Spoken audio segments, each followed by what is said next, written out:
Those examples are still there. But we don't want to be mentioning these things because it may be raising passion and then trying to regenerate anger and hatred. But it has passed, so we should move on with our lives because human beings, it's all about who does it. So we don't want to be mentioning these things to the hearing of the younger ones. But they think that they know the history more than we do. It's not true. Don't you think somebody somewhere might have said the Kusases are just troublemakers? Why can't they accept the views or the rules of the Mampugu for them to still rule them and they are struggling to have their freedom? The Kusases are disturbers. Yeah, there are some people who will say that, and you may not fault them very much because that fault will be because our public relations as Kusas is a bit not up to date. And people think that these modern times, because of social media and advancement, propaganda is the way to go. So those who are fed with propaganda, those who are starved of the real truth as the situation is, will go along the line you are talking about. I've even heard some people make some very funny and untenable arguments like we should alternate the chieftaincy. No, the wolf and the dog cannot alternate who is who. They are not Kusas. They are Mampuris. We are Kusas. Our traditions, our cultures, almost virtually everything are not the same. Yeah. So if they say we should rotate, it is when people of the same tribe, like in Dagbon, if they are fighting, like in Mampugu there, if they are fighting over the chieftaincy, like in Frafra, or they are of the same stock, they are of the same grandfather, they have the same totem. Their cultural practices, beliefs, and whatnot are one and the same. But it is because of power that that's struggling. Then you can talk about two gates. But you can't have two gates when you are virtually parallel in terms of culture and tradition. So those who say like that are not well informed. And some of them too have, like my very good old friend once told me, that some people have decided to pick a portion of the truth and then they inoculate themselves against the whole truth. And I believe some of the Mampuris in Boko are doing that. They have picked portion, which they claim the truth. And then they have shut their minds, their eyes, their ears, their reasoning and appreciation of the truth to just what they know or what they believe they know. And that is unfortunate. I learned they arrested many Kusase members to prison because they were trying to have peace in Boko. Why? Because they were trying to have a freedom for Kusak, and that led to so many leaders in Kusak was arrested. Should that one be true? When was that? And because the time frame is important. When you say they arrested. Yes, I think that was PNDC law regime. Yeah, it wasn't just Kusas per se. The conflict had intensified. So they came and picked those they considered as opinion leaders of the area. And those they thought if they picked them and made them to understand the real issues and to agree to smoke peace pipe, then there will be peace and tranquility. Yeah, so they arrested not just Kusas person, but they arrested almost all the prominent Mampusis in Boku. Almost all the prominent Kusas in Boku. And I think some other tribes or something. Yeah, they were detained for months in Gonda barracks. Yeah. So that means it was not only Kusak. No. Should I say it is good for Kusak to have their freedom where it has gotten to? Because listening to the conversation and then the discussion yesterday very well, I learned that Kusak was having a Kusak Central, Kusak East, and Kusak West, and then Kusak Boku itself. And Boku was even the Kusak Center. The Binduri was the Boku constituency. Good. It was Binduri. That means Kusak land is for us. Is it good for us to still struggle for our freedom? Well, I don't think when you say struggle for our freedom, it's not entirely correct to me. We are struggling to maintain the freedom. Well, we have the freedom. Yeah. how to maintain the freedom is what we are struggling. And that one we are struggling because over the air sometimes you speak with some restraint. Because Kusas we seem not to have. We are suffering from leadership crisis. That is all. As for the freedom, we have the freedom. They know that if Kusas were like the Mokuman Prusis, who were engaged in hate speech and trying to incite the youth and the public, like they are doing with their supposed radio stations, Ghana possibly could have burned down.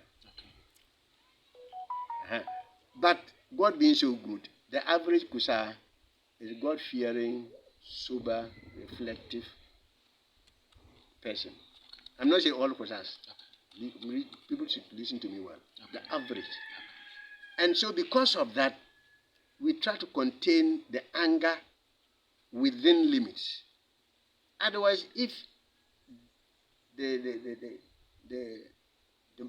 Zuguran, the Baku, Naba, and other Kusasi leaders were also spewing the hate speech, the anger, the inciting and fabricated stories. The way they insult the average Kusa. We are stupid, we are these unprintable words. If we were also to go under the same tangent, I doubt whether any of them could have moved around in Kusau. But they are also doing that in Boku with a very negative motive. They want us to fall into the trap of also becoming reckless in our speech and our approach. And so that they will listen and say, oh, Kusas are against man preachers per se. Because they know that it's a matter of time. There is no way man preachers can rule and control Kusas in Kusau. As for that one, sometimes they deceive themselves and say they are like the Israelites.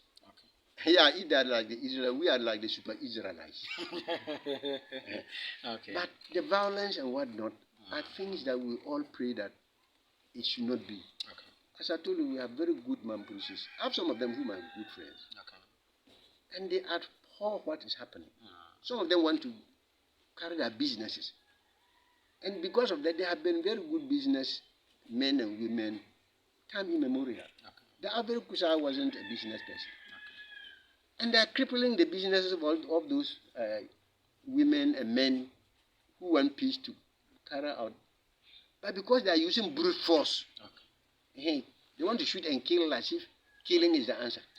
Don't you think the government... the land is because we have the independence, but maintaining it is what we are struggling to do. But after the independence, we have it. There is no way a man, preacher man, can rule over me or my children or any other Kusasi in Kusau. No. After that one, forget it. That is very grateful.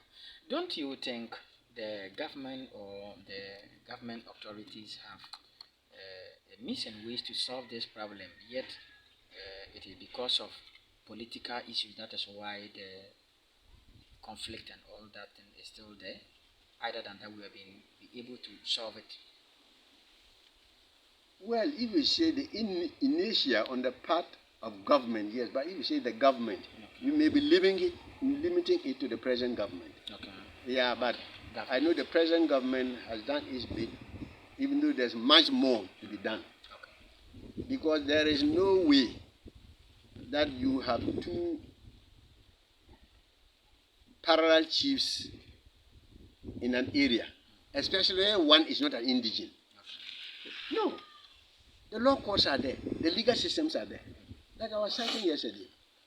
In 2016, when the elections results were declared and His Excellency John Mahama and the NDC won, MPP and Nana Akufo-Addo did not take up guns to fight and come back and come to power as president. They took the legal processes and they lost and accepted it. 2020, the reverse. Mahama rejected it, went to court, and he lost. He accepted it. We are heading towards 2024. So if the Mampusis in Boku, who claimed that there was no Supreme Court ruling and that was only Nkrumah and who made Kusasi chiefs, Nkrumah is not in power. The one in power is Nana Akufo-Addo and MPP. The courts are open. They should go there. So I was saying that why wouldn't accept to take the legal, non-violent means of seeking redress? The Kusasi need not come out with guns and cordials to fight and drive Mampusis to become chiefs. We fought a legal battle because there was a misplaced law that was enacted after 1966 coup by Afrifa and Kun, who were just puppets of the West and whom the Mampusis and Baku used. And when Kusasis went to court those years, they said, well, the court said they had no power. This was a law made by a government. And the court cannot change the law of a government. And that was why the Kusasis struggled to reverse that thing from 1967 until 1983. And when Rawlings came and the presentations were made with the documents, then the PNDC said, but if the case went to the appeal court, which was the highest court of the land at the time, and the appeal court ruled for Kusas. So if NLC comes and military, people come with their guns and take power and just say, we have removed Kusasi chiefs and all as chiefs, what were the basis? So Rawlings said, no, let us restore the appeal court's decision. That was, it was a legal entity. And we are struggling to go back to the rule of law, not ruled by jungle. So they repealed NLC the 112. They repealed it and restored those who were chiefs by the constitutional order of the appeal court of the land at that time. And when the appeal court ruled, Mampurusi didn't make appeal. They waited until there was a coup and they smuggled Kusasi chiefs there and said Nkrumah came in and skinned the chiefs. I don't know whether Nkrumah did and skinned chiefs or not. But the Kusasi were not skinned by Nkrumah. And the Kusasi land wasn't established by Nkrumah. Like I showed you the documents. 1954, Nkrumah wasn't there. Yes. 1929, when they met in Nabrumo, Nkrumah wasn't there. And the land was Kusasi. Capital Boku. Mampurusi land is there, Mampurugu. Capital Gambaga. Yes. And so when these facts are there, you are still dodging and having mischief and misleading people. It's not correct.